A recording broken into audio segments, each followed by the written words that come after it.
with Mark Davis, Kriska Meinhardt, Ruth Rule, Jake Winnikine, Alan Tomasella, and Nick the Doc Skirkle. Good evening. It is Wednesday, October 2nd, 2024. It is another night, another episode of All About the Boss podcast. It is still the greatest month, in my opinion. Well, second greatest month. November is up there, but October is number 2, in my opinion. Chris, we're going to preview some NFL tonight, maybe even dabble into some college football. How are you feeling tonight as your New Orleans Saints head into Kansas City Monday night? I'm not sure. I didn't get to look at LSU if they're playing this week or not. But how are you feeling about the LSU Tigers and New Orleans Saints this weekend? Yeah, I mean, first off, to start off, today's the last day without football for 60-something days? I saw that. It was like, we're not something crazy. Yeah, so pumped about that. I mean, I don't give a fuck what kind of games are on tomorrow or anything. Football's football. Throw it on the TV, you know? LSU, we have an off week, not a bye week, off week. So college is different. Yeah, we're relaxing. Big game against Ole Miss. Ole Miss looks beatable. I know I wasn't here yesterday, but Kentucky has the defensive scheme to beat them. So it makes me feel a little bit better about that game coming up. And then the Saints, hey, we are going to talk 22 losses. Just 22 losses. I felt like you avoided the show last night for a certain reason, but no, I actually I had a meeting from 4 to 5, and that meeting required me to finish some stuff for a meeting that I had at 8 o'clock this morning. So Jesus, had to pop some stuff out real quick. No, it's all good. It's all good. No, civilian world, civilian lifestyle. I mean, there's gonna be a time where the military tells me I got to go somewhere else, like Alan, and we're gonna see how that works. But yeah, I mean, I know how you feel, Chris. No, I mean, it's good. It's gonna be a good weekend. Falcons start off tomorrow night, so don't have to stress Saturday because Texas is off week for us too. So no stress in there. And then we get ready for Oklahoma. So our rivalry game.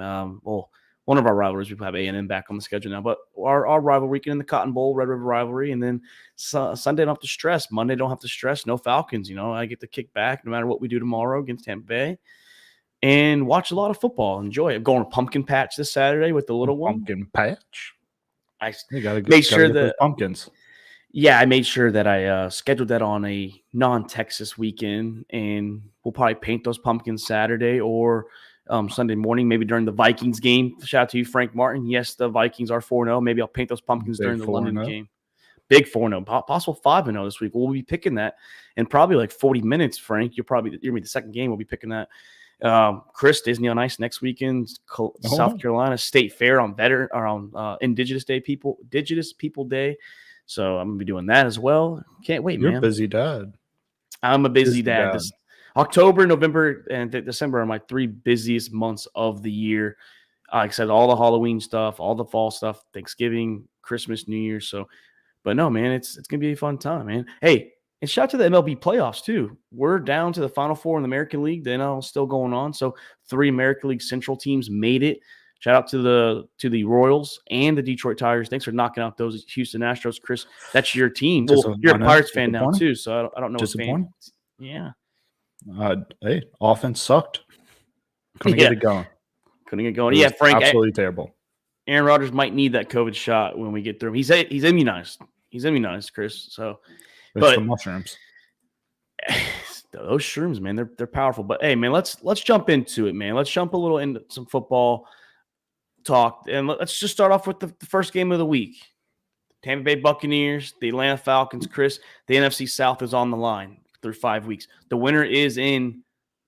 Yes, Cam, busy couple weeks, but the winner of this is in first place in the NFC South.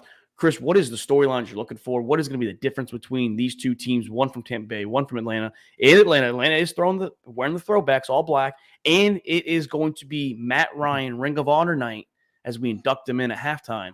So, play for Matt Ryan. Big day for Matt Ryan. I mean, Tampa is going to be – can they be consistent? I mean, you saw 2 weeks ago, they struggled. Couldn't get anything going against Denver. And then last week, you have them looking like a Pro Bowl team, blowing up the Eagles. So Can the consistency be there? The offense, can Baker Mayfield get it done? Can he get Mike Evans involved? And then on the Falcons side, it's can that offense start going? I mean, We have to drives. Well, our problem. I mean, that's the problem. We have to finish drives. That's literally what it is. yeah, I mean, Saints had no reason losing that game. I mean, I think the last time a team lost a game that didn't give up an offensive touchdown was like 1938. And you know who that team was? It might have been like 1980 or something. You do realize it happened week 1, right? With the Bears. The Bears didn't score against the Bears. The Bears won week 1. Yeah, but they didn't score with a touchdown. No, a team that lost. Oh, okay. With a team that lost that didn't give up an offensive touchdown. It was a very long time ago. And the last team that did it was the New Orleans Saints. So not a good statistic right there. Well, I also saw another stat too, Chris. I didn't realize it. You know, the long history of the New Orleans Saints and the Atlanta Falcons. I believe they're 55 and 55 going against each other going into that's the game. The Saints won the very. I know you saw it because you watched the game. The Saints won the very first game, and the Falcons reeled off 9 in a row, and then obviously y'all won some, we won some. Y'all won a lot with Drew Brees, but you guys never have led in the series since that 1-0 lead, and I was shocked. I never knew that. I honestly never knew that. I thought, you know, with Drew Brees, you guys might have taken the lead. I didn't know who had the all-time series lead. I never tracked that, and I was like, man, that's an interesting stat. I thought, but no. But back to the game though. Another thing is the Buccaneers running game.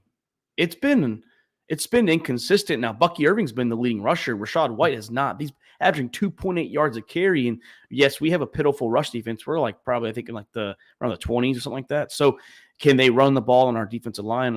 I don't know if we can stop it. But yeah, Bucky Irving, like Cam said, to the moon. He's been the clear-cut guy. I don't know what's going on with Rachaad White. He looked explosive last year. I don't feel like Rachaad White's even been involved in the passing game. That's where he was thriving, Chris, last year. No, that's where he came out at the very end of the season. Was that I think it was like the last 6 weeks he was almost running back 3 in fantasy just for passing coming out of the backfield.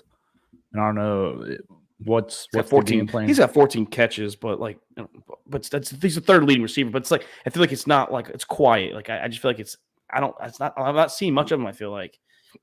I mean, I haven't truthfully seen much run game out of Tampa at all, anyways. No, I mean, I feel like them. I feel like it's been the Baker show with Chris Godwin.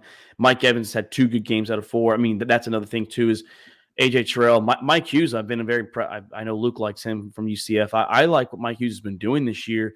I just don't know. I mean, it's going to be tough with Chris Godwin, who honestly looks like old Chris Godwin. Mike Evans is always due for, big game here. But, yeah, Chris there, I mean, they're running only after 4.1 yards a carry, but that's because of Baker's rushes and then Bucky. So if you take away Baker, honestly, you just do the running backs. You have 1 5.8, 1 2.8. So that's only that's 9.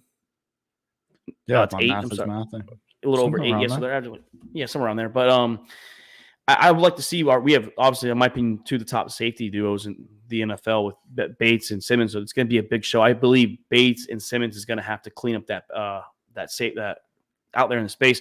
Yeah, Frank, I don't know what's going on with Kyle Pitts, man. I feel like we're just misutilizing him, honestly. I feel like he's lining up as a wide receiver, and then when we do line him up as a natural tight end with chip blocking and all that, he's just not – I feel like when we throw it to him, he's not electric. And then when he'll occasionally get those catches. I feel like the tight end position, Frank, in general, is down. I know Kyle Pitts is having arguably the worst year of all of them, but every tight end is pretty much down this year. So,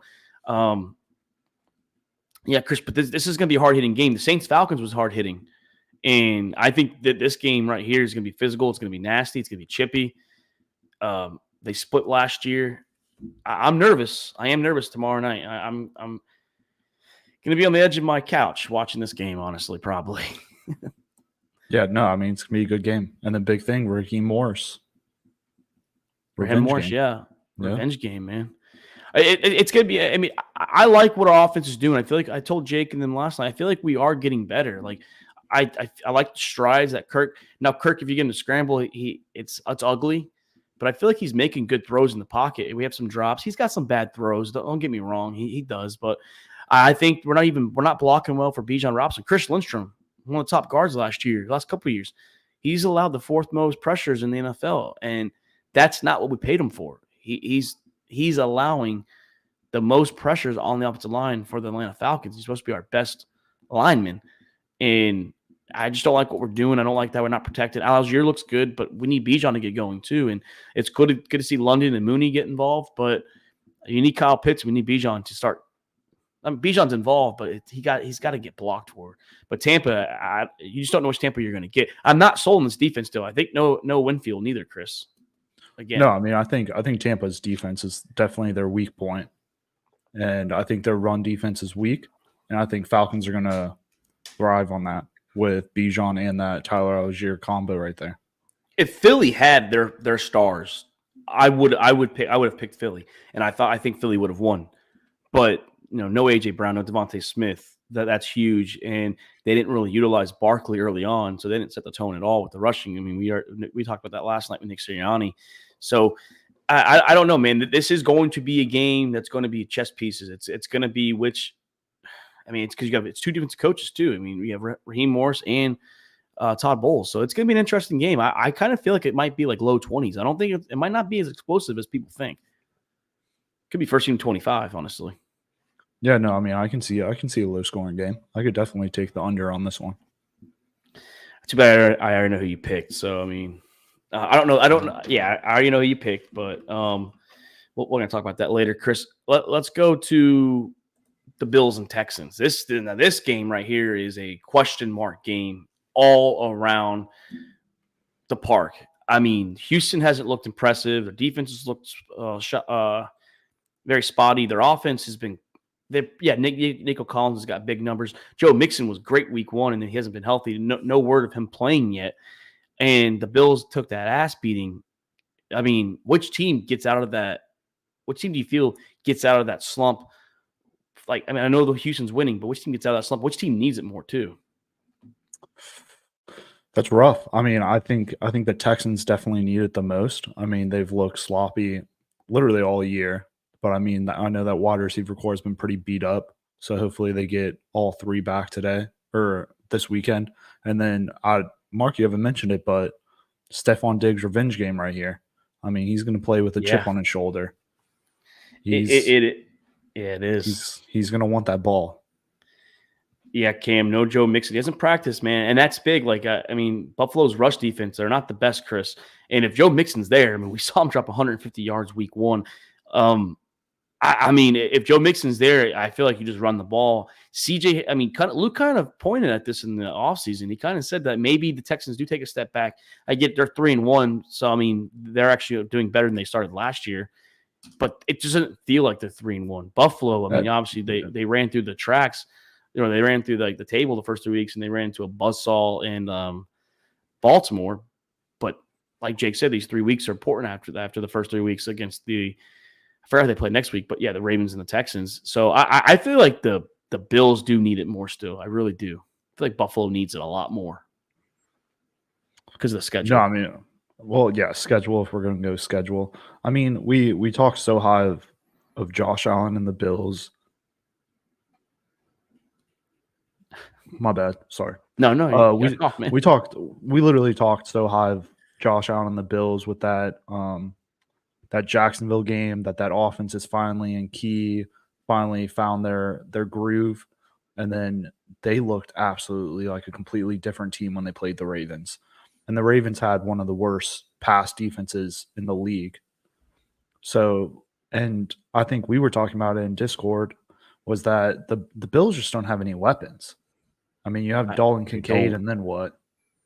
Keon Coleman. I mean, I think Shakir's doing – I'm not saying Shakir's a stud. I think Shakir's doing good. He's a 2. I think he'd be a good 2. He's just not a 1. You know what I mean? Yeah, but I mean, even what they have now, it's just not enough. It's not enough. I agree. I mean, I don't know. It's just – I don't understand because, like, the Texans, for example, like they get to the quarterback too. Like, they're getting to the quarterback. They're getting sacks. but they're giving up all like these points and these yards. I mean, the Jaguars honestly should have won. Like that's the second game the Jaguars should have won this year. They should have beaten the Dolphins, and they should have beat Houston. They just couldn't punch it in. They had opportunity after opportunity against the Houston Texans, and they couldn't do it. Well, I mean, like you said, the Texans are 3-1 right now, and it doesn't feel like it. And it's because they've had a fight in every game so far. Every game they've played so far has been super close. Actually, I don't know what. So like they're not giving up a lot of yards, but they give up a lot of points like per game. So I don't understand how that's working with the Houston Texans. Like they don't give a lot of yards. I mean, that means the offense must be giving the ball up. I mean, or like their teams are going against field positions. Frank says Bills CJ only has 2 interceptions. Yes, I don't know about or maybe I haven't really watched like that tightly, but yeah, Frank says Bills need it more, but the Texans being 3-1 and playing bad is scary. Once they get it right, it'll be tough. Yeah, I agree. With this is what we've all said it, Frank. We thought Houston coming into the season was going to be an absolute monster, an absolute like just test for everyone. Like it was going to be super hard to beat them, super hard to play them. I mean, in every game, it feels like the teams have been in there. They played the Colts tough week 1. The Bears were honestly in the game. It was a 6-point game. I mean, they lost to the Vikings, which blown really out. that was blown out. And then the Jaguars down to the wire. I mean, I just feel like that's what goes back to yesterday, Chris. I don't feel like there's any team that is the clear cut. Yeah, I get it. The Vikings are 4-0. The Chiefs are 4-0. But I still don't feel like anyone's the clear cut favorite right now. Like if you say who's winning the Super Bowl, I can't tell you. I can't tell you who's going to be in the Final Four for each side or the Final Four overall. No, I mean the best team right now in the NFL is the Vikings. I mean they're I agree. Yeah, they're handling business in every game. I mean, kind of had a clinch your butt cheeks a little bit for that Green Bay game, but hey, win's a win. A win's a win. A win's a win, exactly. They pulled that Georgia-Alabama game. They were the Alabama Crimson Tide, and then they said, hey, we'll try and do you a little better, but they didn't give up the lead. Yeah. But, I mean, other than that, I mean, like, every other team struggled. Yeah, and let's talk about the Vikings, Chris. They're in the first London game of the year. I was going to say first international game, but we forgot we had Brazil week 1. The New York Jets with Aaron Rodgers going across the pond to face Sam Darnold and the Minnesota Vikings. My opinion, the MVP through 4 weeks is Sam Darnold, and this is a revenge game, Chris. This is a team that drafted number 3 in the 2018 NFL draft. New York Jets did, and then they shipped him off to Carolina, and then obviously he went backed up. Brock Purdy, and now here he is slinging the pill, leads the league in touchdowns, Chris. That is Sam Darnold. And is this the game, though? It is. Welcome, Doc. Welcome, Doc. Florida State, by the way, we're going to talk about them. Big chance, no DJ this week against Clemson and the Chicago Bears, Doc, hosting the Carolina Panthers revenge game for DJ Moore. But, Doc, we're talking Jets-Vikings, and we're talking can the New York Jets get back on track against this ferocious defense, honestly. Probably one of the best defenses in football this year. Yeah, I don't think so. I mean, this is a Jets offense that has been struggling top to bottom. They have not done anything outside of the New England game that has given me any glimmer of hope that this team can do something special. There are so many question marks in the play calling. We talked about it last night, the play calling with Breece Hall and utilizing him to his maximum capabilities. The struggles that Garrett Wilson has had this season. Just this team all the way around the offensive line. I mean, this is not a team, and going up against a defense like what the Vikings are doing, the way they're rolling, this might be a blowout, man. Yeah, Chris, I've kind of thought about back and forth how it's going to feel. I mean, Rodgers knows. Well, I mean, he's had history at the Vikings, but this isn't the same Minnesota Vikings he played back with Green Bay, Brian Flores. I mean, like we talked about last night, you even asked Doc, outside Harrison Smith, can you name many guys on that defensive side? I mean, Dallas Turner hasn't played the last couple games. So, like, can you name anybody on that team? I mean, I named a couple. I could think of a couple guys, but, like, outside that, it's like Brian Flores is making this defense. It's kind of what we said about the Chiefs last year. Not a lot of big names, but the ones that, well, of course you can, Frank. You're a skull guy, man. You understand. But, like, there's not that many superstar names. That's the point. It's kind of what the Chiefs did outside Chris Jones. What they're doing is working. Yeah, Brian Flores is he might get his job. Might get a job back in the NFL one of these days. Maybe he gets a second chance after the Dolphins stint. So I mean, Chris, I don't know if Aaron Rodgers though is going to find his groove back this week against that defense. It's going to be tough. I mean, even over in London, early game, and I don't know their travel arrangements. I don't know who's left yet or not. Yeah. Yeah, I don't know who left. I don't know who went early. And then what did Mike Norvell have to say about going traveling?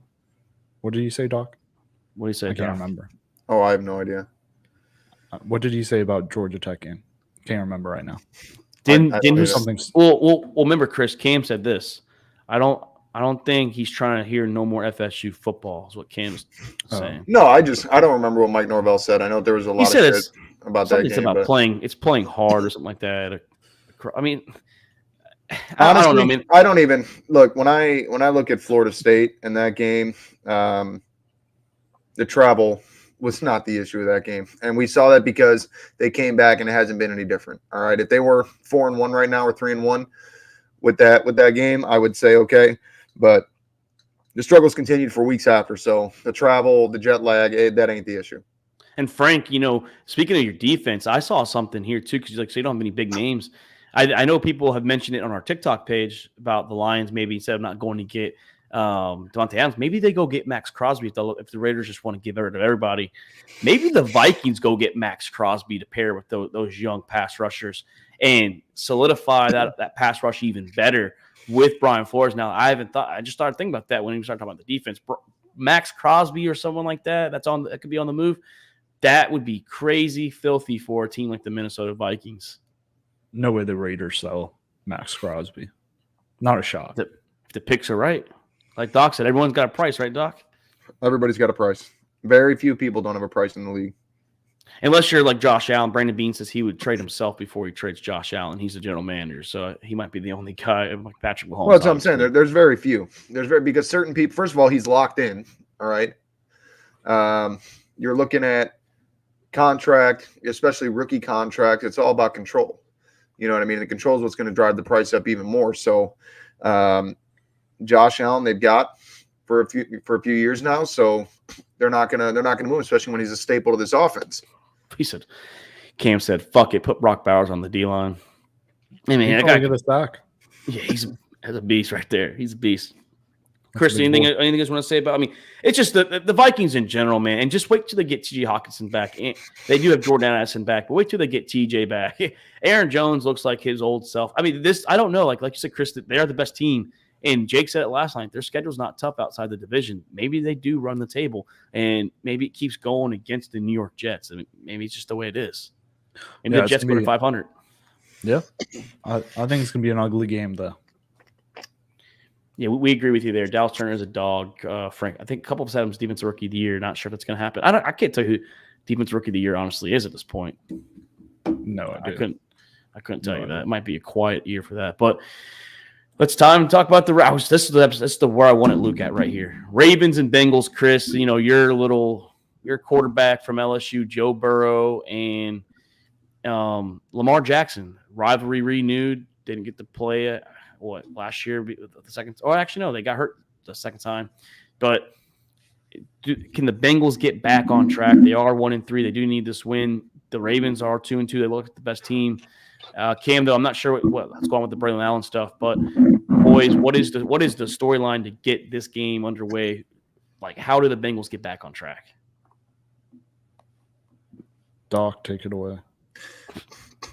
I mean, for me, this one's easy. The defense has to figure it out. This defense has been absolutely terrible. We've seen the last couple of games. Joe Burrow can put up, the numbers. The offense can make moves. Zach Moss is doing, I think, a great job in Cincinnati to replace Joe Mixon.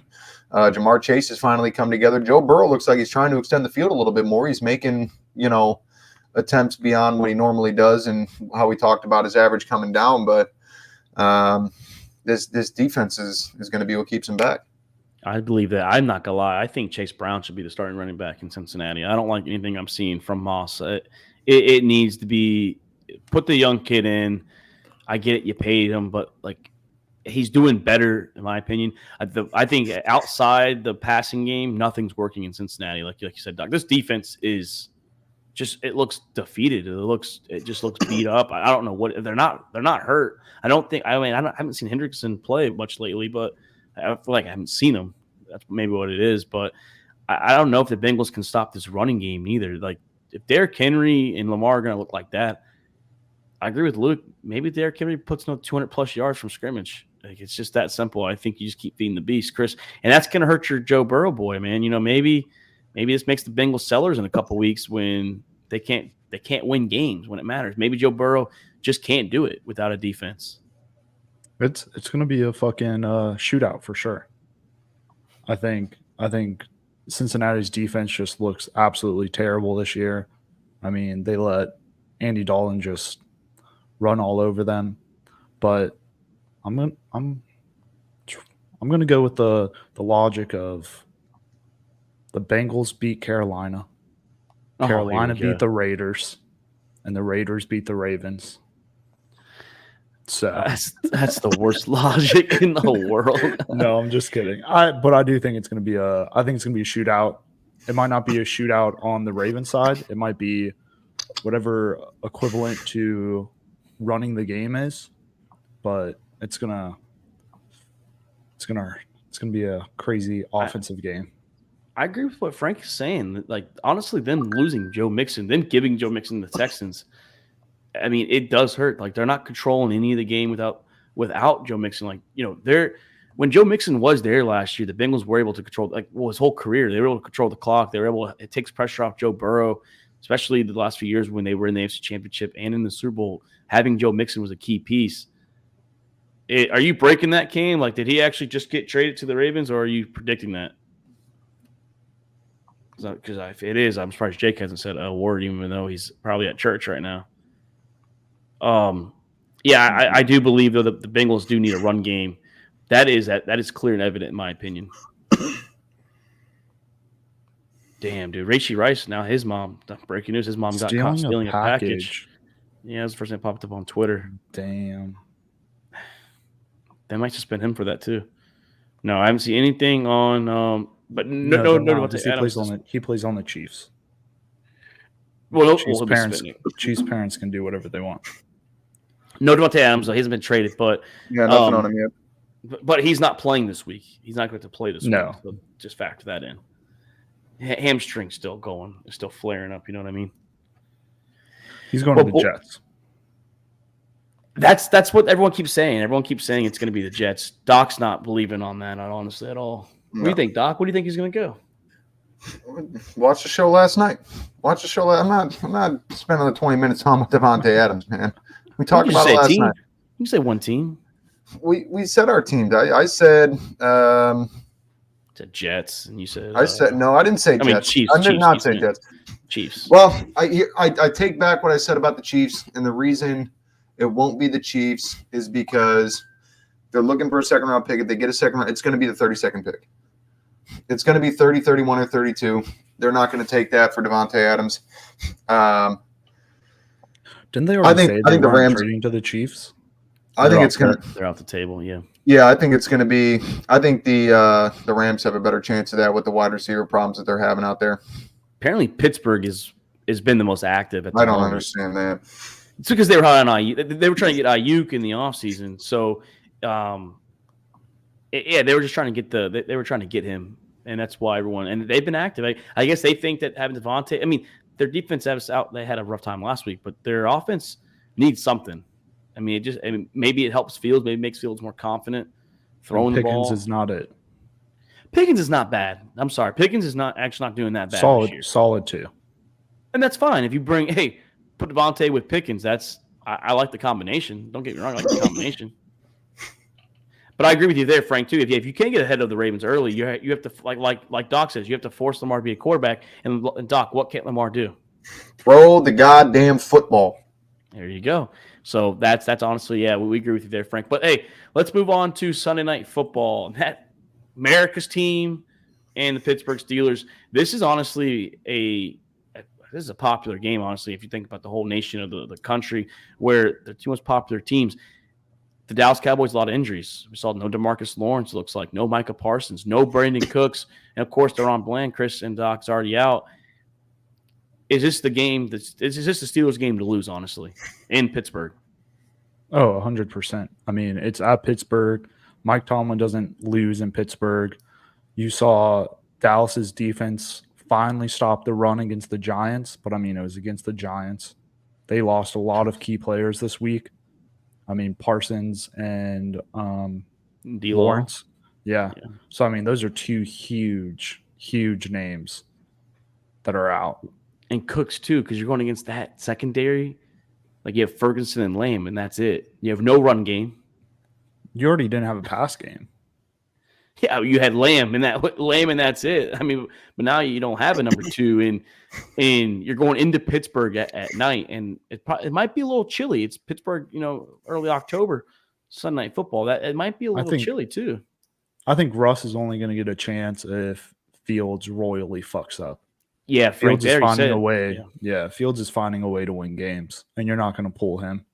They already said he's the starter going forward. They even said if week 5, when Russ is healthy, he's going to start. Like he's just got to play terrible for a couple weeks in a row. If he has a bad game here, and then a bad game in 3 or 4 weeks from now, like it's not too like back to back. So as long as he's playing pretty good, I mean, he hasn't really turned the ball over much.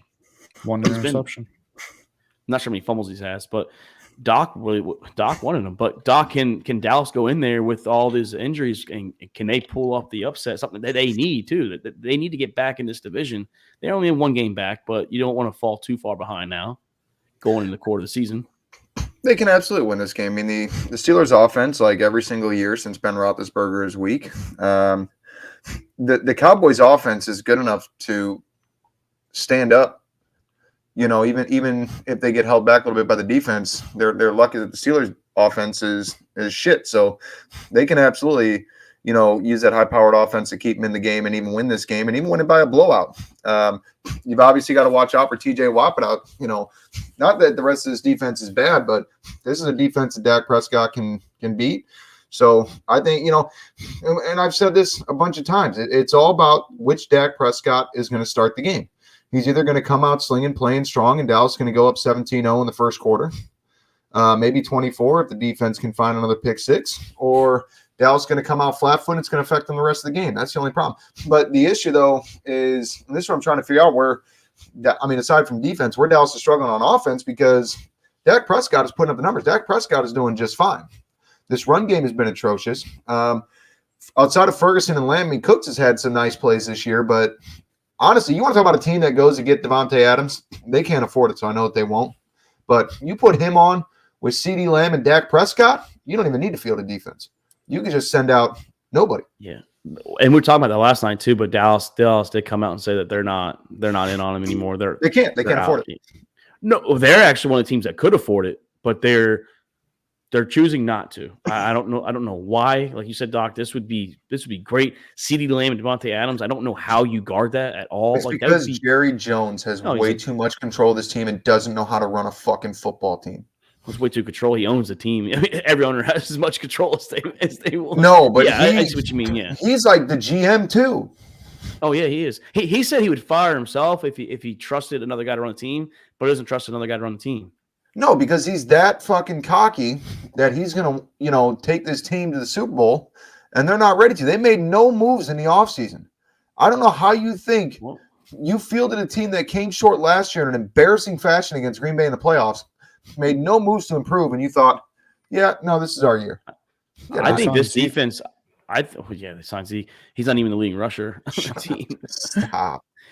I think this defense might make Justin Fields look like a pretty great quarterback. This defense sucks. I'm just going to say this defense is trash. The defense sucks. Y'all didn't hit on it yet, but the offensive line is terrible. Which is extremely out of character for this team. Very. And this is usually a homegrown, corn-fed front 5 that is very good at what they do. And you know who's eating on the other side? TJ Watt. All year he's been eating. Yep. And he's about to become best friends with Dak Prescott all game. Stop. I got that dynasty, dude. Stop. Nope. It's going to be, I literally see it right now. It's going to be when the Steelers played Detroit and TJ Watt was in the backfield. Detroit, you mean Atlanta? Atlanta. Yep, sorry.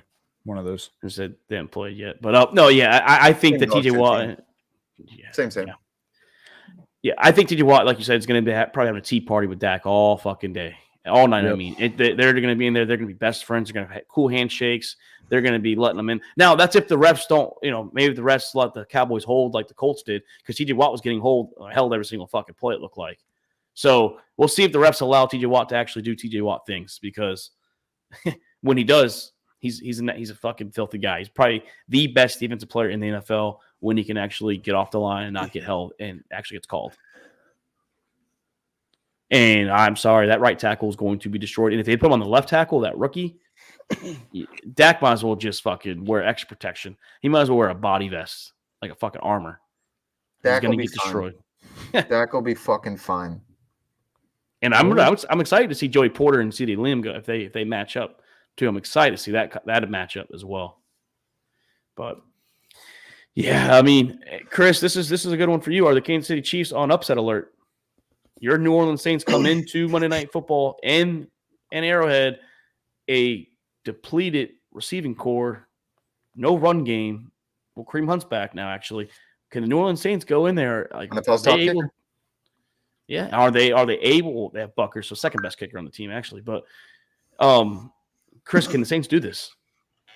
Hey, if Taysom Hill stays healthy the whole game, we can do it. That's the key. It's sad. It's sad. It's sad that our offense relies on a 34-year-old quarterback / tight end / fullback / running. Yeah, everything. It's sad that our offense. Yeah, it's sad that our offense relies heavily on him. But it's honestly, it's pretty disrespectful that Deebo Samuel got dubbed the Swiss Army knife when we all know who the real Swiss Army knife is. Well, Deebo threw some touchdown passes in the playoffs a few years ago too. He actually had more than I think it was Jimmy G, the 2021 one or the 20. Well, that's hard. One. That's hard to do. Yeah, I don't know. He's had such a successful career after San Francisco. Yeah, I don't know, Chris. This was a tough game for me to pick. I didn't know which way to roll the dice on, because I don't know what Chiefs we're going to get. The first week without Rashee Rice, y'all's defense is pretty good. I mean, let's just be honest. Are your guys going to be healthy? Is Lattimore healthy? Are all these guys going to be back this week? I know you guys lost some guys. Is Davis going to be back? He didn't even play last week. No, his first game that he's ever missed in his whole career. Yeah, and he's really good. I mean, he's still a dog. I don't like the fact, though, that I like it because it's, again, but as a football fan, Cam Jordan, he's not out there playing. I mean, he's playing less snaps than I've ever seen. I get he's older, but he still has juice. I don't know what's going on, but the question, though, is your offense going to, like I said, get back on track? Because that's what it is. I don't know. I don't think you need Taysom Hill to actually do it. You just need a fucking block. That's literally just block the car. Yeah, I mean, everything. A little bit of a long week, mini bye because it's Monday night. So I think the injury report today, everybody was still questionable, which is good. So I mean, it's better than out. I'll take it. But I mean, yeah, it's just Alvin Kamara needs to get into rhythm. The defense needs to hold Patrick Mahomes and Xavier Worthy. But if it's going to come to Juju. Yeah, sorry, Juju as well. Oh, Jesus Christ. Y'all are on some shit tonight. Super Bowl champion, Juju. Oh, my God. Number one receiver that year, too, on the team when they won it. But yeah, if it comes down to a game-winning drive by the Kansas City Chiefs, then it's going to be an L for the Saints. Well, I'm going to tell you, I, for one, could not be more thrilled that Rashee Rice is missing some playing time for a guy that has Xavier Worthy in 2 leagues.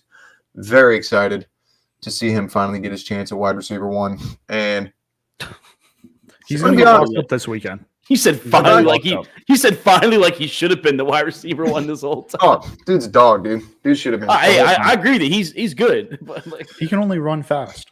And I'm going to be honest. Hey, Brett locked him down. The place I would be happy seeing Devontae Adams go. Statistics is the Saints. That would make my heart happy. For Derek Carr, my dynasty league, would love to see Devontae Adams go to the Saints. It would make me so happy if he would come, because we're missing that third piece. And then Can y'all afford him though? Because I thought y'all were having cap issues. thought you had like $5,000. Don't worry. No. They have money this year, but somehow they'll finagle it away next year. Yeah. So Like the y'all big couldn't thing even now- validate. Y'all couldn't even pay to validate parking for players coming to visit to sign. Yeah. So the big thing now is we have like $4 million in cap, and Devontae Adams is owed, I think, $14 million. So they'd have to work that's the something thing. out to Well, yeah, where a lot the of that- Raiders They will. pay some money. The Raiders will pay some money because that's how it works with all these trades. They're saying Well, that they're going to wait another- till later in the year too, because each week you go, it's less of a game check, and after this year, there's no guaranteed money. So they're waiting until closer to the trade deadline, is what it sounds like. Yeah. But if you're in a another position to win and you got to get wins, you really can't Another afford. big thing I agree is there. the Saints wide receiver coach was a personal trainer of Devontae Adams. And Devontae Adams said that he's his mentor. So just another Whoa, little man. key thing. It was funny though. Of course, the two teams he said that are on my wish list, the only two teams were the two teams that he quarterbacks he played with, are Aaron Rodgers and Derek Carr. It's like, well, that's a given. That's a given. And it is Derek Carr. He wants Derek Carr. Doc, I didn't know you were still trying in Dynasty. Seems like you're on a 3-game losing or like you're 1-3 this year. Yeah, Doc, what happened? You got locked up. By who, Chris? The football team. The football team. I got to do that The week 3 football still team. after this game. Have you seen Hey. what my team has been dealing with all year? We get Swift on the I don't bench. even want to hear it. Have you fucking seen my team? Okay. Hey, Christine To tell you- have two to tell you- quarterbacks in. To tell you something, my quarterback one is Caleb Williams. And to tell you something, I had to tell Chris that has He's to play doing a hell of a active job. players because he almost lost draft picks Stop. too. I almost lost draft picks. And Jake, by the way, I hate this guy. This guy he's been tanking all year. He does have a win against Doc as he's tanking. He put all his best players in this week because I'm fucking playing them. And I was like, hey, I thought you were tanking. I texted him. I was like, I thought you were tanking. He's like, oh, I got to beat you. At least try and beat you. Wow. Shit. Wow, talk about collusion. Thought you were tanking. Oh shit, my bad. Let me put my worst players in. Jesus Christ, Mark. No. He's playing his best players. He's like, I'm trying to beat you this week. I do have Adams now out, so I did pick up the tight end from the Bengals. He's averaging like 8-9 points now. So hopefully he gets those points. But Breaking news. I don't think I'm going to be an Astros fan anymore. why Bregman's gone? Yep. Bregman just posted a thank you post. Oh yeah, that means he's definitely gone. But yeah, shout out to Astros. Way Yeah, to lose let that cheating fuck go somewhere else. Actually, Okay, let him go out of the league. Oh, Well, last topic before we dive into our picks, because it's been swirling around. Tyreek Hill's mysterious tweet. I think he reassured himself he's going to be a Dolphin. But are the Miami Dolphins going to be sellers at the trade deadline? The rumors of Jalen Waddle and Tyreek Hill one of them might be out the door. They need to not just be sellers. They need to be fire sellers. They need to burn this fucking team to the ground and start all over. They need to like ice age this team and start all over because it doesn't matter what this team does. First of all, you got a quarterback that can't stop throwing up gang signs. I've said this before. Doesn't matter who you field in this team, they just can't win. I think I don't the whole idea of going to the draft and just drafting the fastest player clearly is not working. I mean, Clearly Jalen not Wright working. actually, I thought Wright looked decent. I mean, when the line can block, I think he looks decent, but I don't know. I'm not a Tua guy. And like me and Jake said, and all of us, they didn't look good the 2 games with Tua. They were blown out by Buffalo, and they should have lost to Jacksonville. So this team does not look good. I mean, they just don't look good at all. I mean, you got Tyreek Hill in the back of Mike McDaniel screaming, and you could say McDaniel's is trying not to look behind him. Sucks for the coach. I mean, but this team is a dysfunctional state right now, and I don't think they might be the worst team in the AFC East this year when it's all said and done. They might be below the New England Patriots if Tua does not come back. I'm being serious. They might be in last place in this division. I could see And it. if they have the first pick, do you force Tua to retire and then draft a quarterback? Do you take? I can see that happen. I can see them taking Shador Sanders right there. I honestly would see that happening. They would draft Shador Sanders and somehow get rid of Tua. I don't think they'd get rid of Tua. I think they'd keep Shador and put him on the bench. I think he's a top 5 pick with the Dolphins. I think they would play him immediately with Tyreek Hill and Jalen Waddle. I really think do. they put him on the bench, and Shador learns how to get paid without playing the game. Oh, yeah, he's going to get paid. I mean, he's going to be highly paid when he signs his rookie contract. But no, I don't know, man. The Dolphins are an interesting team. They are I don't know what's going to happen with them. I mean, I just like I said, they don't look good. Nothing looks good there. All the rumors, like I said, of them being sellers, it's looking like that's going to happen. Well, you guys ready for this? It's time. Yeah, this is my first episode. I thought you did last week. Did you do last week with Tony? Not predictions. We did the review. The preview or the recap, I mean? Yeah, I told you. I haven't been on the show with Chris in a long time. Yeah, we did the Chris, recap. I don't know. I haven't done that. I don't know what Chris has been doing, man. He's just... What do you mean I'm here? Chris is out there fucking around, dude. Look at this. Look at this. Well, I'm trying to get there. But okay, so Doc actually convinced me to do this. I made a screen designed for the records. Actually, I think I am. Hello, am I there? Yeah, you're right here. That picture looks like it's fucking potatoes. It doesn't look good. Looks good on my screen. Looks clear to me. YouTube. You mean no? You mean by potatoes, Chris? You mean crisp? Yeah, it doesn't look crisp. The lights. Oh, those lights look good. Anyways, week 4 record, you can see they're going to be scrolling down for the yearly standings on the bottom with the money line against the spread. But week 4, I took the win for the week, 12-4. Luke and Doc, you both went 11-5.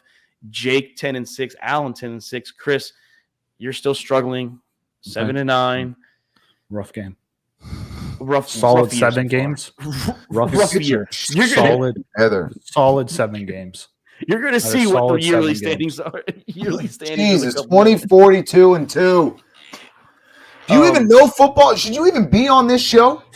I guess not. I don't know. Maybe you need to go talk about you know what? I'm going to keep my comment to myself. Against the spread last week, I was 8-8. So was Luke, Doc, and Chris. You were both 7-9. Hey, you weren't in last place. Jake and Alan were at 6-10.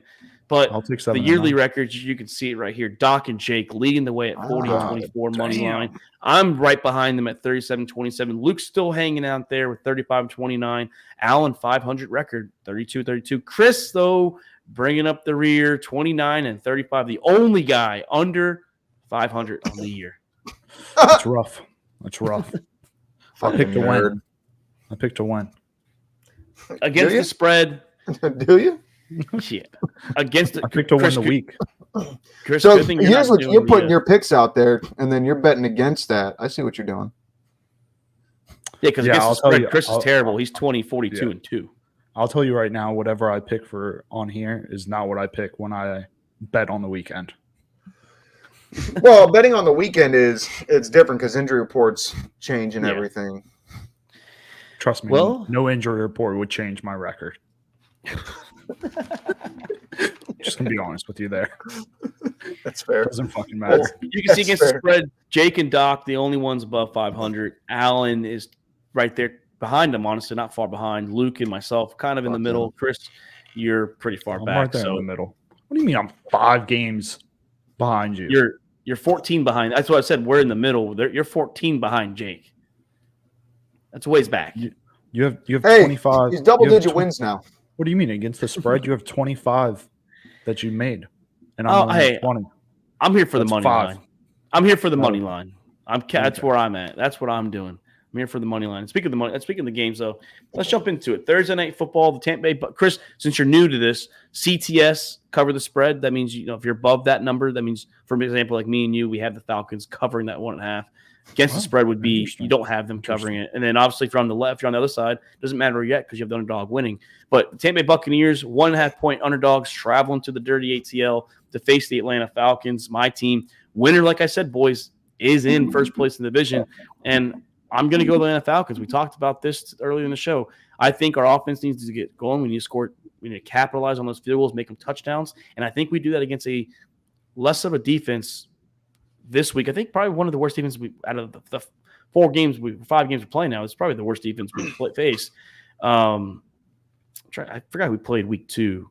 Oh, yeah. Eagles about the same. So I'm going to go the Falcons, though, covering the spread, getting the win, going to 3-2, on par with what I said to start the season. Would be 3-2 in the division. So I'm going to go my dirty birds in this game. Crazy to say going against one of the worst defenses when their defense is played better than yours. But I digress. This one is a no-brainer. I said one of the better defenses that we've played. We don't play ourselves, so statement still stands. Come on. I could have thought otherwise in some of the performances I've seen from the Falcons. But anyway, this is a no-brainer for me. I'm taking the Bucs in this one. Baker Mayfield, this offense is too explosive, and if they figure out how to get this run game back on track, there's nothing that can stop this offense. Baker Mayfield's come out, done a phenomenal job all year. I want to take the Falcons. I like the defense on the Falcons, and I think that they can, keep it close with Baker Mayfield. My problem is the offense. Kirk Cousins has looked lost at most times. Bijan Robinson, I don't think is getting used enough. Bucs for me. By the way, the defenses are literally one spot apart. Like they're only averaging like 2 yards less or a yard less than the other team. So they're about the same defense. Points too. Oh my dude, I'm not getting into another fucking half-yard argument with you, Mark. Well, what's what I'm saying? They're the same defense. So. Oh no, they're not, Mark. They're not. If David Montgomery and Jahmyr Gibbs ain't over 0.4 yards, then these ain't the two same defenses, Mark. Next. I guess the story changes, Chris, when it favors his side. So Jesus. No, I'm literally going off of what you said, Mark. I'm literally using your logic. I'm just saying the Bucs is not that good of a defense. So it sounds to me like it works whatever favors your story. I never said we were a good defense. I just said that this is the worst defense that we've played. I didn't say this was the worst defense that's in the league. So hearing is key, by the way. Maybe you should be in that chat where reading is key. See, but you're talking about worst defense in the league, and I'm literally talking about your defense versus their defense.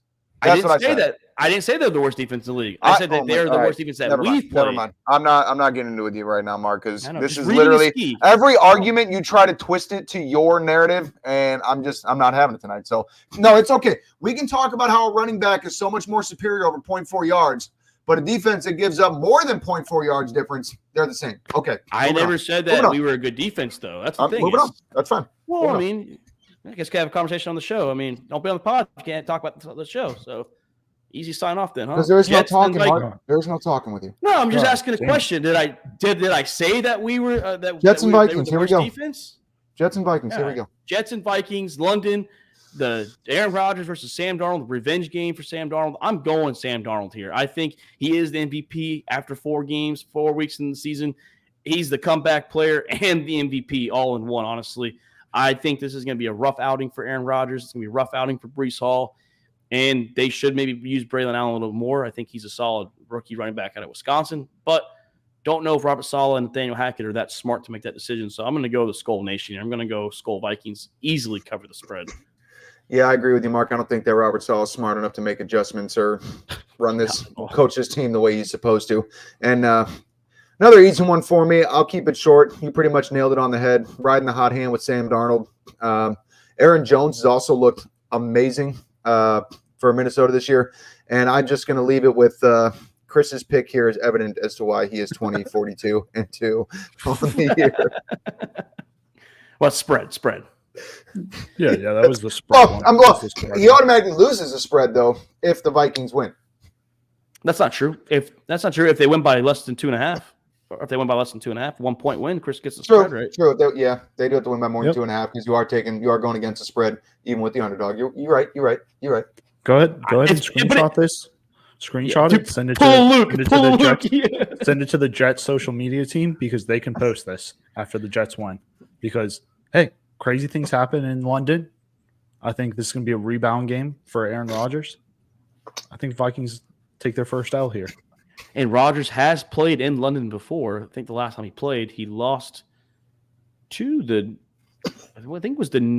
I think it was Sauce Gardner and the New York Jets. I think that's who he lost to. Well, here we go. Problem is though, he already used his rebound game. No, it wasn't. It was the Giants they lost to. Sorry. Who was the rebound game? Patriots, Doc? Yeah, Patriots. Well, they beat the Titans after the Niners game. I mean, I don't know, man. This offense is defense is good. The offense the play calling looks lost, but the Ravens at the Bengals. Ravens minus 2.5 point favorite. Here we go. I'm only going to shout out this to Luke because Luke told me. Luke said Ravens 99, Bengals 0, and that's being conservative. He said it could be worse. but he's going to go Ravens here, obviously 9-9-0. I'm going to ride with Luke, though. Derrick Henry's going to eat. Feed the beasts. Let Lamar do his thing as well. The Ravens run away with this. Not confident in anything I see with the Bengals on defense, and I don't think the Ravens defense is going to get torched like you think so, Chris. Yeah, I don't think it is either. So I thought you were going to go. No, I don't think it's going to get torched like he thinks it is either. I think that the Ravens defense is going to hold up. I think one of the biggest things that's going to drive this is going to be maybe coming out and trying to leap too hard in the beginning, and the Bengals just getting inside their own head and kind of getting frustrated and not being able to keep emotion in check. We've seen it before. And that mentality is just going to be lost, I think, from about 3 quarters into the first quarter if the Ravens take that 14-0 lead. I think Derrick Henry, obviously, huge threat in this game. But again, anything can change. You force Lamar to be a quarterback, man. If Zay Flowers ain't a premier receiver in this league yet, like he should be, I mean, I don't know how else you make him one. So we talked about it last night. Mark Andrews has bricks on his hands, bricks for hands. I don't know what the hell this guy is doing out there. I'm pretty sure his eyes might actually be closed as the ball is coming into him. Likely hasn't been going off like everybody, thought he was going to step up into that TE1. Aguilar and Bateman, I mean, that's really all you can say. Bateman was going to be some huge piece of this offense this year, and he's really just been a huge piece of shit.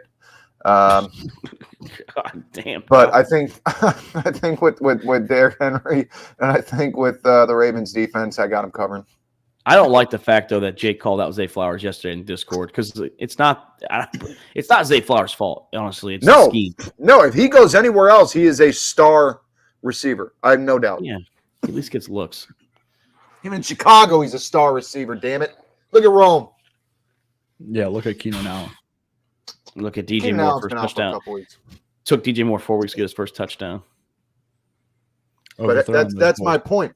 That's my point is he can go to Chicago and be better utilized and be a better star receiver than he can in Baltimore. They both get overthrown. Chris, tell us why, though, real quick with the Bengals. Hey, Joe Burrow. That's all has to be said? That's all that has to be said. Wow. I like it simple and sweet, Chris. Hey, speaking of the Bears, the Carolina Panthers versus the Chicago Bears, the two teams that have been the worst two teams the last 2 seasons, the Bears in 2022, the Panthers in 2023. They meet here, DJ Moore revenge game. I'm going to have the Bears winning this game. Still don't trust the Panthers. I think they can cover this 3.5 points, outscore them by 4. I'm going to go Bears here at home. They're undefeated at home too, 2-0. Yeah, Panthers have given up 129 points this year. I think this is going to be Caleb Williams' breaking out game. I mean, he had over 360 yards. Was it the Colts? Yeah, Colts, but a lot of turnovers. 2 turnovers. 3 turnovers. Oh, 3 with a fumble. That's right. 3 with a fumble. But I think, this is a very weak team coming, so I think the offensive line can hold up to this one. I think this is not that it's going to be sustained by any means, but I think this is Caleb Williams' coming out party. I think this is going to be his breakout game to at least show you what he's capable of doing. I mean, we kind of already saw that with 360 yards. Now we just need to see the ball control, the possession. This is a no-brainer for me. Honestly, I'd have the spread a hell of a lot higher for the Bears on this one, especially because of that defense. That defense is going to the Bears have all the potential to shut this freaking team out.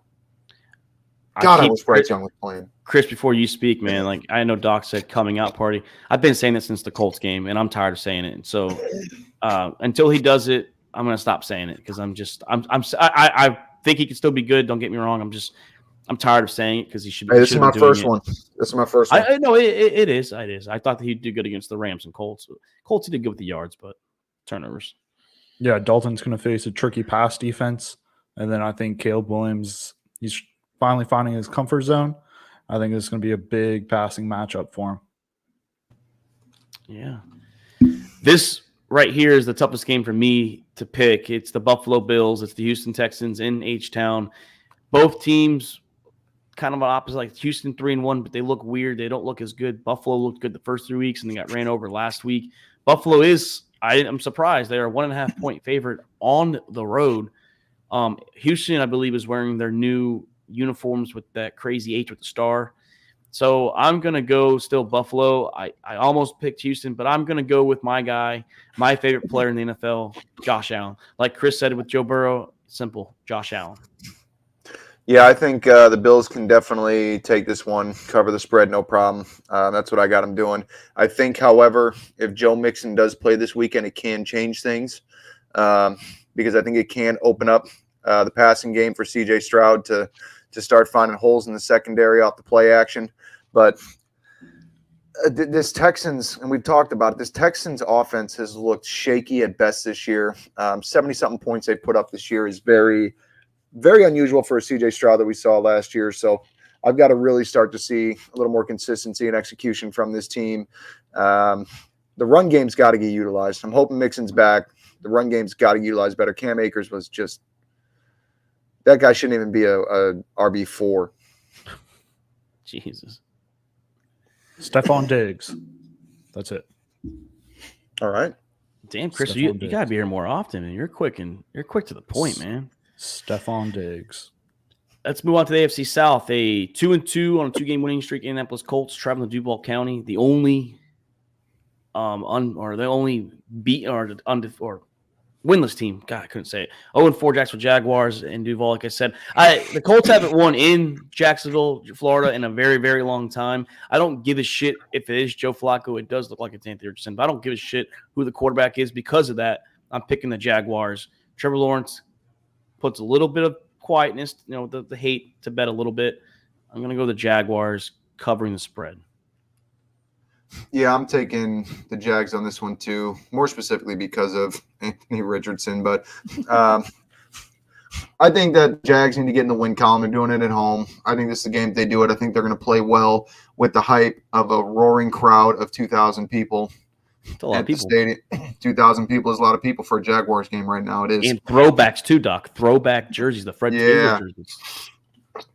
But I think this is a rebound game. I don't think it's going to be a blowout. I think the Jags do cover the spread, but I don't think it's going to be a high scoring game. I mean, I'd probably take under 50.5 on this one.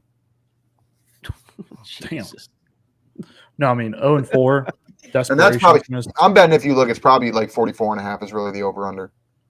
Actually, I'm going to look. Go ahead. Desperation's about to kick in, 0-4. Doug Peterson's fighting for his life. He's going to throw everything in here. I think they're going to rely heavily on the run game. And they're going to squeak one out and steal a much-needed home win right here. And please get Etienne involved. He's still doing some stuff, but, come on, block for him. Please, we're going to say, Doc, I know you found it. 46.5? You're pretty close. Yeah, you sound like a pretty good bettor. Like you know some things. I placed it better too. Besides on Sundays when you call and you're like, or I call and you're pretty pissed off every single week. Because Lamar Jackson fucks me every week. Doc, you're saying 15.5. This might be the over-under for this game. This is the ugliest game of the week, and I'm not going to spend much time on it. The loser of this goes to last place in division. Dolphins on the road to New England. I'm picking New England. 1.5 point favorite. This is an absolute dumpster fire of a game. I don't give a shit what happens. If I'm a betting man, Jacoby Brissett is dog shit. Drake made it look impressive in the couple throws he had. While it was a small sample size, I don't think it's going to be any different if he comes out this week. I think the Dolphins' run game was what wins it. And honestly, Tyreek Hill just needs to get deep on a streak once, get open, and it'll be enough to shut down this horrendous offense that is fielded in New England.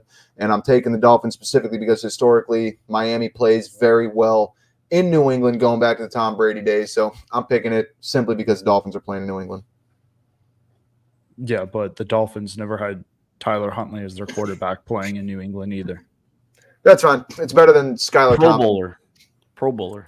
It's better than Skylar Thompson. I'll take it. Like I said, he's just got to connect once with Hill deep and let the run game do its thing. Maybe the Dolphins should have signed Ryan Tannehill. Just saying. Maybe. I'm going to take Patriots here. I just don't trust anything Dolphins offense right now. Yeah. I don't know how you trust the Patriots offense.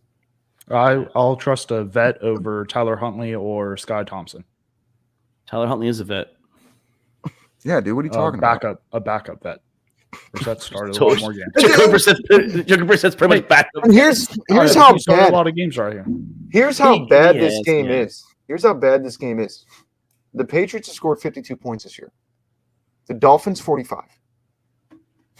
This game, the over-under on this, I might actually place a bet on this for the over-under to be under like 24.5. We're talking like 12-9 Chicago-Washington Thursday night football type game here. This should have been the Thursday night game. They fucked up because this is like the textbook Thursday night game that you would have. No one's going to watch it, though. They want people to tune in on Thursday night. They do it every week. I mean, they got better this year, but the last couple of years have been some real snoozers on Thursday night. I was say this week's not that. I mean, I'm a little biased, but I feel like this week's that bad. It's the only football game on the one day of the week, so people are going to watch it. Let's move on to the Cleveland Browns, who desperate need to win too against the Washington Commanders. Chris, your Heisman quarterback last year, Jaden Daniels, leads the way for them. And I'm riding with the guy that should have been the first quarterback pick this year. I'm still riding with Jaden Daniels. And I think that the defense actually plays a little better because the Browns offense sucks. So give me the Commanders to cover the spread. Yeah, and the Browns defense hasn't been terrible. They definitely are not the Browns defense that we know that they are. And I don't care what you say. This Browns defense is better than they're playing. And I don't know what's going on. There's a lot of issues right now in Cleveland. But this offense, every time I want to say that Deshaun Watson is starting to come back to form, like the more I watch video of him and the more I'm disappointed in having said those things. So give me the Washington Commanders covering. Yeah, I mean, the Browns defense has not looked like what everybody thought they were going to be. And I think the Browns defensive players didn't think they were going to be this bad either. I mean, it looked like they just showed up and thought they were going to be as good as last year. They weren't the last couple of years. Yeah. And they're clearly not. Deshaun Watson, I mean, the hate for him is kind of not needed. It's not Deshaun Watson's fault. I mean, most sacked quarterback, most dropped passes by wide receivers. Like you can't really tell me he's doing bad. You can't say he's doing bad or good.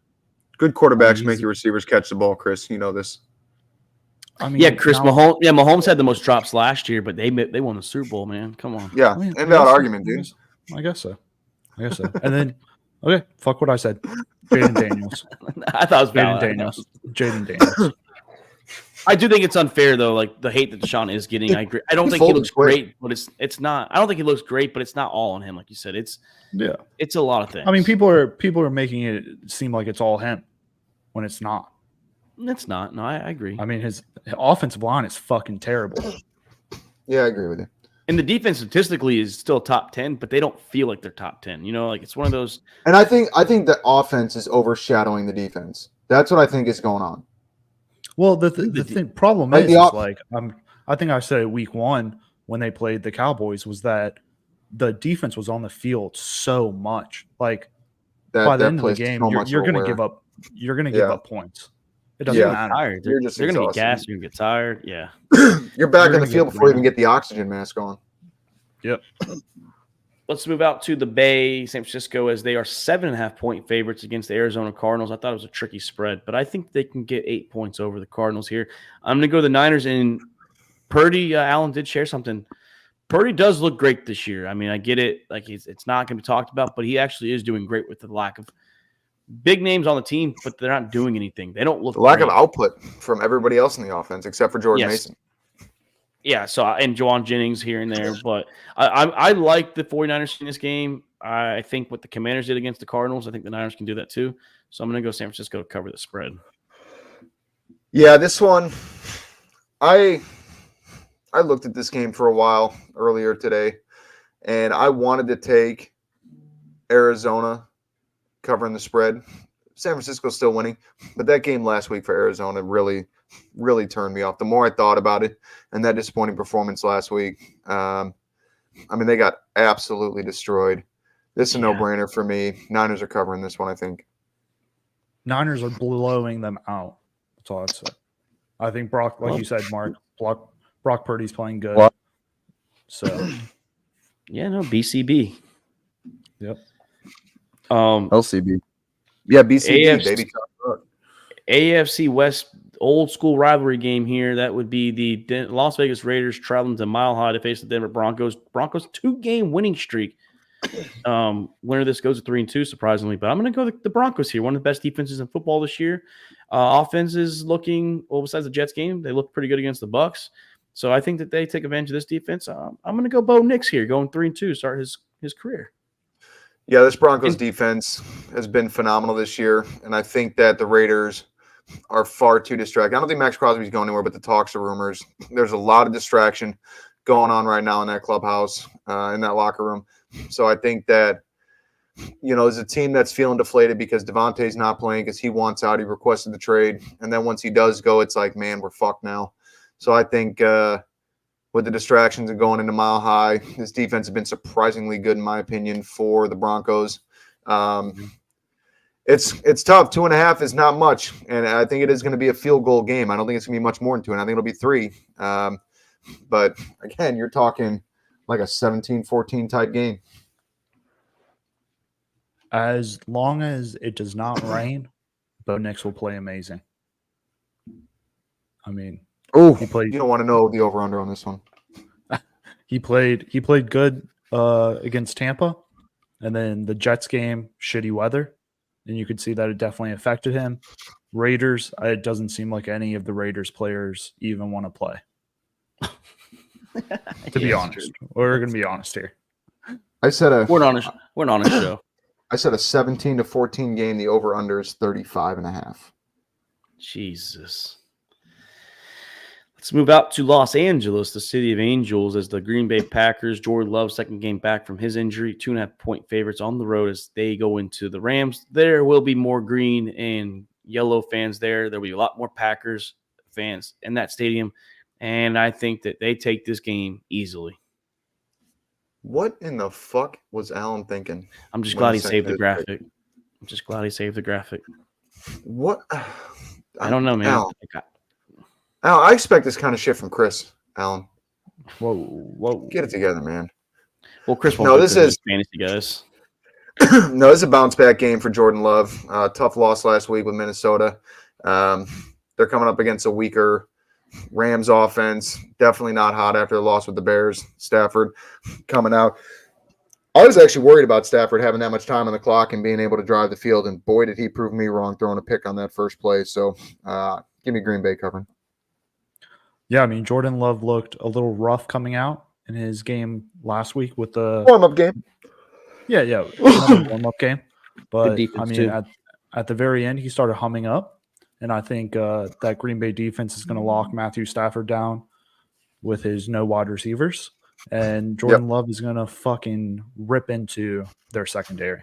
This is a seriously different offense that Green Bay is going against versus, compared to Minnesota last week. Even if you take Darnold out of the picture and how well he's been playing, between Jordan Addison, Justin Jefferson, and the way Aaron Jones has been running the football, I mean, this offense in Minnesota is looking great. This one in LA right now is not looking very hot.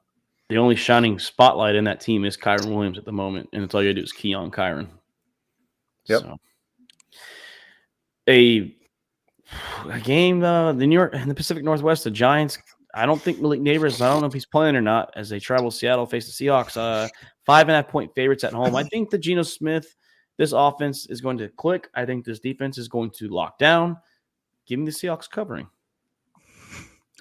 Yeah, I don't know what it is about Geno Smith and the Lions. I'm not quite sure that the same performance comes out this week. And this has been the big thing that we've seen the last couple of weeks is the consistency with Geno Smith between last year and this year. So I don't know that he puts up the same performance. I think if Malik Neighbors plays and they utilize why am I drawing a blank on the running back? Devin Singletary, Kenneth Walker. Yes, Singletary. Between Singletary and Malik Neighbors, I mean, they have some weapons on offense. And Daniel Jones came out looking like a quarterback, I think, for the first time in his career against the Cowboys. It was the Cowboys' defense for all intents and purposes, but I think the Giants can say that. It's contingent on Malik Neighbors playing, though. But I think the Giants can keep it. I think that the Seahawks still get the win, but I think the Giants can keep within 5.5. Hot take. We're going to see Drew Lock this game. We're going to see him. Interesting. Wow. Wan'Dale Robinson does look pretty good this year, by the way. Wan'Dale Robinson looked fucking amazing last week. I took him for 2 catches. This dude had like 6 in the first quarter. last couple weeks. I think he's a pretty good number 2. He's finally feeling himself. Sunday Night Football, all eyes will be in this game, and it's 2 of the most popular teams, probably 2 of the most popular teams in the NFL. That is America's team, the Dallas Cowboys. That is the Steel City, the Pittsburgh Steelers. Steelers are 2.5-point favorites, and I'm just going to say it. TJ Watt is coming for Dak Prescott. I'm calling 3 sacks this game. Give me the Steelers. This defense locks down this offense. CeeDee Lamb still does a decent game, but they lock down this offense. Yeah, 3 sacks from TJ Watt is going to change the landscape of this offense. Justin Fields, he's got less of an offense than he did in Chicago. And to quote the great Chris Gemeinhard, the fat Eddie Lacy will not get the job done out of the backfield. Cowboys are coming back. Offense is going to be swinging. And honestly, you don't need a solid defense for this Pittsburgh Steelers offense, all right?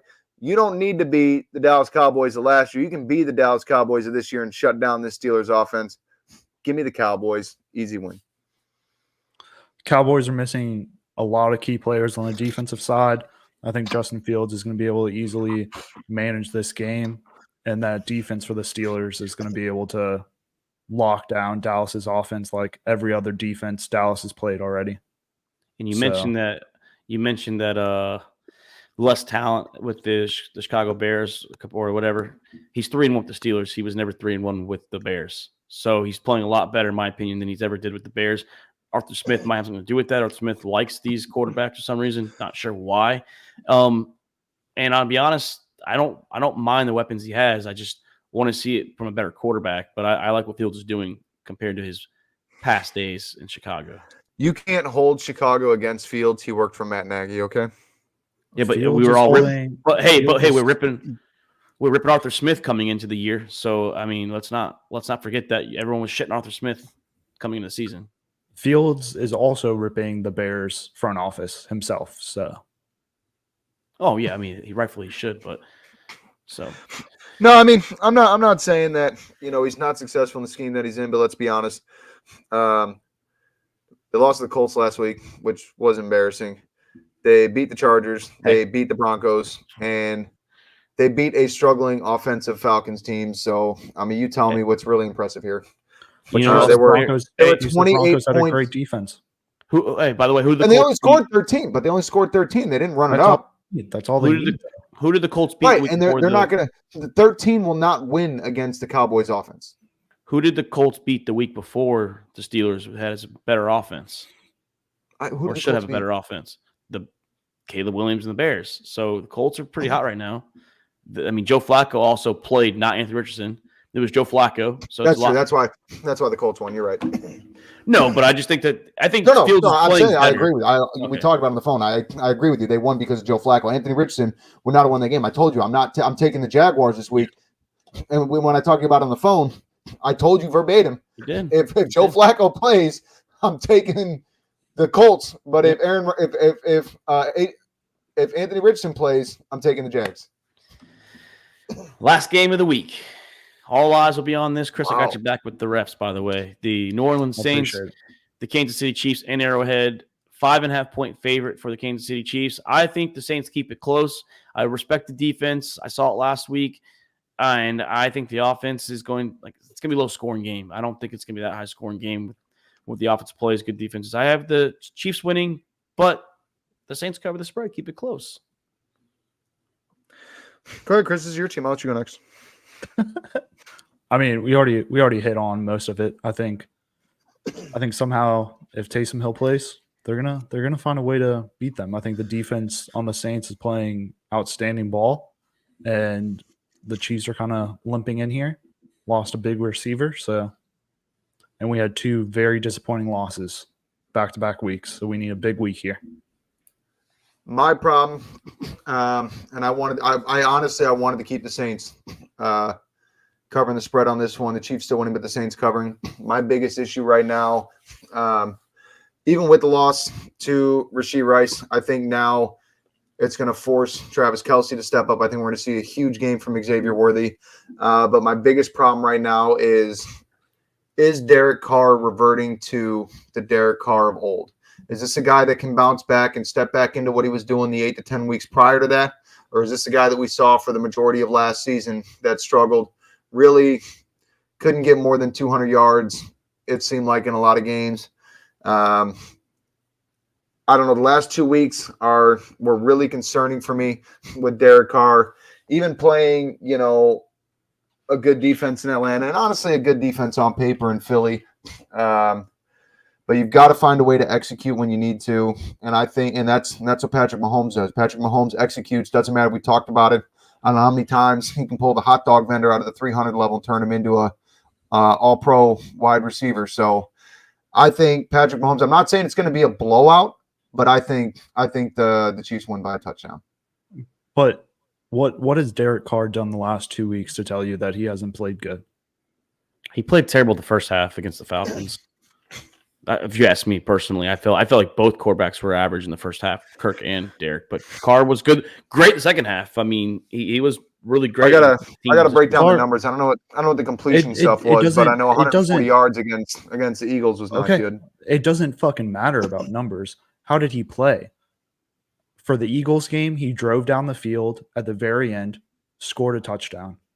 The defense fucking ran into each other and let fucking Goddard do a 70-yard run. Yeah, but scoring for the Eagles. What'd you guys the last drive though? But here's the thing though about the last drive. Like, yes, games come down to a last drive, and there is a level of being a great quarterback, being able to win those games. But this goes back to the double doink in Chicago, right? I don't blame the kicker. First of all, the kick got tipped, but second of all, I blame the offense for putting the Bears in that position that never should have been in that position. That never should have been a 16-15 game. The offense should have been gearing all game long and putting up points. And if he came out, you're right. Game management is, it's not just about numbers. Game management is a big thing, which is one thing the Eagles are great in, taking their historic 12-minute drive that they've been doing the last couple of years with Jalen Hurts. But if you're driving the field every single drive, like we've seen in the last couple, Monday night games where there was like no punts or less than 3 punts in the entire game combined. Game, yeah. Bengals, you know what I'm saying? So if you're driving your team down the field, at least coming away with a field goal every drive, you're doing your job getting your team in field goal range. But I haven't seen that the last couple of weeks. I mean, the last drive is great, but I want to see the offense perform and not put them in a position where they have to come out and win the last drive. Then you can say that about any fucking game that any team loses, is that if my quarterback came out and scored every touchdown on every drive, we would have won. Yeah, but because if Josh Allen comes out and throws 4 touchdowns and 300 yards, I mean, he did what he could. But that's on your defense, and that's on your defense. But this game against the Eagles, Chris, I'll give you the Falcons because he did look great second half. But against the Eagles, you scored what? What was it, 13 points, whatever it was? Like that's he did bounce back second half of the Falcons. I mean, the Eagle game too. I mean, the game was close the whole fucking game. The one drive we needed him to score, he did, and then the defense gave up a big play. But that's a testament. What about the other 3.5 quarters though? Where was the other 3.5 quarters that he should have been playing good at an elite level? I'm not even saying an elite level. I'm not even saying an elite level. I'm saying better than 140 yards. I'm not saying that he's been playing amazing. I'm also saying that you can't blame Carr. I mean, how many of those 142 yards were on that last drive that he drove? He's done everything. Probably a good half of it at least. You know what I'm saying? So if you're coming into the last drive with 80, 90 yards passing. Yeah, I mean, I think, Chris, though, you guys have a shot to win this game. I mean, with everything that's going on in I'd love for you guys to win. I'd love for you guys to shut them down. Well, I don't wish that. That's just because, But let's talk real quick, just for the last few minutes. I mean, I wanted to ask, is Missouri going into College Station? We've seen Missouri barely win these games. Now we're on the switch to the old college chat. We're in college land now. But is Missouri potentially going to go into College Station and lose this game? We're not. I don't think any of us here has been impressed with the Missouri Tigers this year. No, I mean they're still winning. It's hard to play in Texas. So, I mean, it's an SEC game, too. Is this a night game? Well, it's in Texas, is it not? Oh, yeah, but, come on, dude. Show some goddamn respect. No, Doc, it's a noon game. Noon game, College Station. Yeah, noon College Station isn't quite Saturday night College Station. I don't know. I mean, I have not been impressed. I mean, Missouri is still winning, so there is still, I'm still impressed with Missouri and the way they're playing overall. Double But overtime they against haven't Vanderbilt.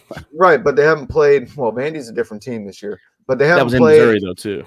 But they haven't played to the expectation that you would think from Missouri between how they played last year and this year. College Station is definitely a tough place to play, but I think Texas A&M is gonna Aggie themselves like they do in every big game. It's gonna come down to a late game loss or a penalty or some bullshit where they're gonna hurt themselves and their own chances. Yeah, Chris, it was good talking to you for the night, man. Yeah, it was good. Doc, I'm glad Yeah. we had this episode together. Yep, Y'all GG's have fun brother. talking Good to see you college again. football. Yeah, so Doc, we'll handle this the last few minutes. Yeah, I mean, I don't know. It's tough, man. I don't like what I'm seeing from Missouri. I think A&M's offensive problems, it's going to be an issue. I don't think they're going to be able to pull it off because of that. Defensively, they're not a bad team. This is just a team that fucks themselves every year. Yeah, I don't get it, man. Like, but Doc, we're also talking upsets. SEC, it's like an SEC first couple is Ole Miss. I mean, I understand that they did get upset against Kentucky, but South Carolina is quietly been pretty good this year. But outside the Old Dominion game, week 1, they played LSU to the wire in Columbia. It's in Columbia this week too. I believe it is a night game as well. So can South Carolina show that Ole Miss, because a lot of people weren't, like, especially Kip in the chat, he's not been impressed with Ole Miss. Can they pull off that upset against Ole Miss back-to-back weeks against the Rebels? 100%. After seeing Ole Miss's performance last week, I have no doubt in my mind they can lose again. Ole Miss's loss last week was worse than the close game for Georgia and Kentucky, in my opinion. That was a game that Ole Miss should have had in the bag easy. When I saw, I didn't catch the Ole Miss game last week, but when I saw that they lost that game, like I had to hit back 10 seconds on the ESPN to go back and make sure that I saw that right because I didn't believe it. So yeah, this is absolutely. I think Ole Miss can come in here and get upset, especially South Carolina. The way that defense have been playing in South Carolina, they can come away with this. And if they do, they are going to be ranked after this week, being 4-1. 100%. Yeah, they'll jump to that rank. And knocking off number 12, yeah. And the way they played LSU, yeah. They should. We had that conversation off. I mean, it's a couple weeks old, but they honestly should have beat LSU. Bad calls, and they blew that lead too, which was part because of the back call. So, but Doc, this is the game I want to talk about. Is your Florida State Seminoles? They are not playing DJ. It looks like he's out multiple weeks. You're hosting Clemson, and can you knock off the Clemson Tigers? I think you can. I think you can this week. I think now you have that new QB in. It's Clemson we're not 100% sold on. Your defense hasn't been terrible. I think Florida State can win this week. I'm not sold on Clemson, and our defense has held Clemson at bay before. I think the defense can keep this game close. However, this is a freshman quarterback coming in 0-4 in the very small sample size that we had last week, which obviously coming in late against a blowout in SMU. You're not really playing the way that you would. I personally don't think, as a realist fan, I don't think FSU can upset them just because it is a freshman coming out for his first start, and to come against a team like Clemson, even though I'm not impressed with them, it's not,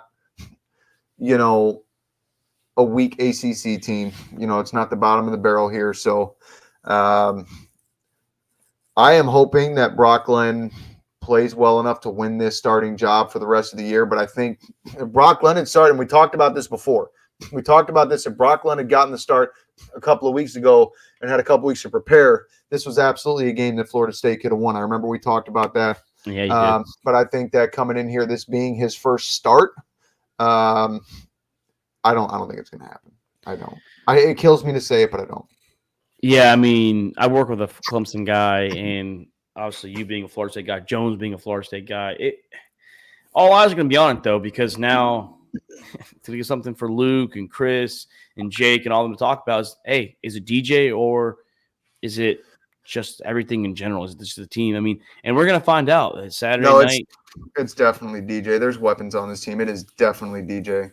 We lost a couple receivers last year, but we still got some good ones, and we're still getting We're still getting top-tier receivers in the recruiting classes. And I say it's DJ because you look at the way he plays, you look at the passes, you look at the incompletions, you look at the play reads, you look at the execution. The guy has just been terrible. And it's evident by the fact this is his third team, second run in the ACC. This guy hasn't found a permanent home yet for a reason. Yeah, I mean, it just sucks. I mean, I know you guys had high hopes. You guys were top 10 when the season started. And Doc, the high hopes, this college weekend, man, it's not impressive, honestly, too. No. It's kind of shame. But the rest of October looks pretty good, especially the October 12th and October 19th. Some big matchups. So we'll have to wait a little over a week for that. I know you won't be in that October 21st weekend. So, but you will be able to preview that. And I think those will be some time. We're going to have to save some time. We might just have to straight jump into predictions on those preview nights because those are some big games we're going to talk about coming up. Yep. Big play. Oregon, Ohio State coming up, Texas, Georgia, Texas, Oklahoma, all that stuff. But, hey, Florida and UCF too, Doc, this weekend. So Luke and Jake. Let's go Gators! You just do it. Yeah, you do. I know you hate the Gators, but you want Luke to suffer more. You know how hard it was to root for Colorado last week? Actually, no, I rooted for UCF. I remember on the show I rooted for UCF because I hate Colorado even more. Yeah, Jake said he ran into Jimmy I Horn. don't even hate UCF. It's just because of Luke. Well, you hate the Listen minds of the fans too. The Natty Champ stuff. Oh, yeah, dog shit, yeah.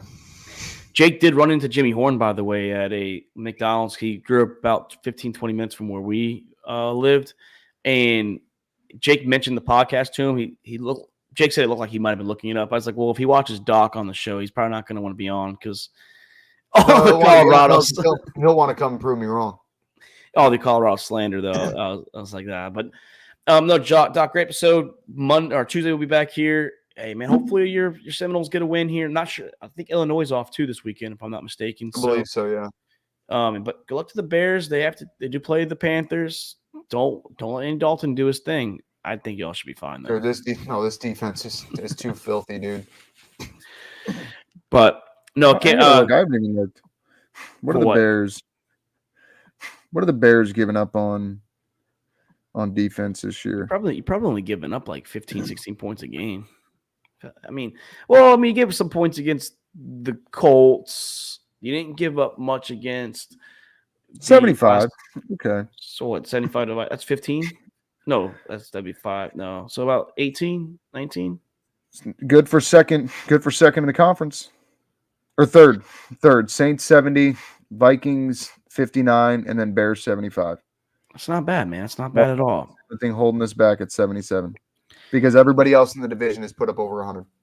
But like I said, Sunday will be stress-free for me. Saturday will be stress-free. Monday stress-free after tomorrow night. Falcons, Bucks, go Dirty Birds, baby. That's all I got to say. So I'm Mark Davis. That's Doc. That was Chris Gemeinhart. This is About the Boss podcast. We'll see you guys Tuesday night. Have a